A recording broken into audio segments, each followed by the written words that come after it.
बात करने वाले हैं क्रूरल्टी की यानी क्रूरता की।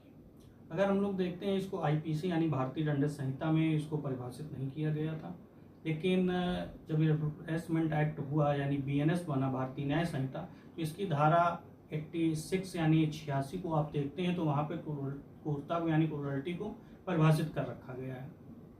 86 को आप देखते हैं तो 86 एक क्लास है और 86 बी दो भागों में इसको बताया गया है। पहले में क्रूरता के कुछ पॉइंट को यहाँ पे डिस्कस किया गया है, जैसा कि डिस्कस किया है कि कोई महिला के अंग है और उसके किसी भी प्रकार से प्रताड़ित किया जाता है उसको शारीरिक या मानसिक प्रकार से, तो इस चीज़ों को क्रूरता में रखा जाएगा।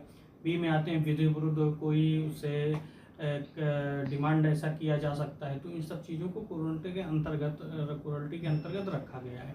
जैसे धारा 80 या हम लोगों ने डाउरी डेथ में देखा था, वहाँ पे भी क्रूरल्टी की जा रही थी या तंग किया जा रहा था महिला को, तो ये सब चीज़ों को क्रूरल्टी के अंतर्गत ही माना जाता है। या आप 85 देखते हैं जो कि आईपीसी में आपका होता था, सेक्शन 498 ए बनता था, जिसके अंतर्गत महिला या पति के रिश्तेदार या नातेदारों के द्वारा क्रूरल्टी की जाती थी।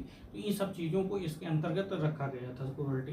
तो ये एक अच्छा प्रावधान है कि भारतीय न्याय संहिता में धारा 86 के अंतर्गत क्रूरता को परिभाषित कर दिया गया, जिससे हम ये परिभाषित हो जाने से ये कन्फर्म हो जाता है कि क्रूरता के अंतर्गत क्या क्या चीज़ें आएंगी और इसको हम कैसे मानेंगे। तो आप 86 ए बी पढ़ेंगे तो वहाँ पे चीज़ें आपको समझ में आएगा, तंग करना वगैरह, हरेसमेंट वगैरह जो भी चीज़ें हैं ये सब क्रूरल्टी के अंतर्गत आती हैं।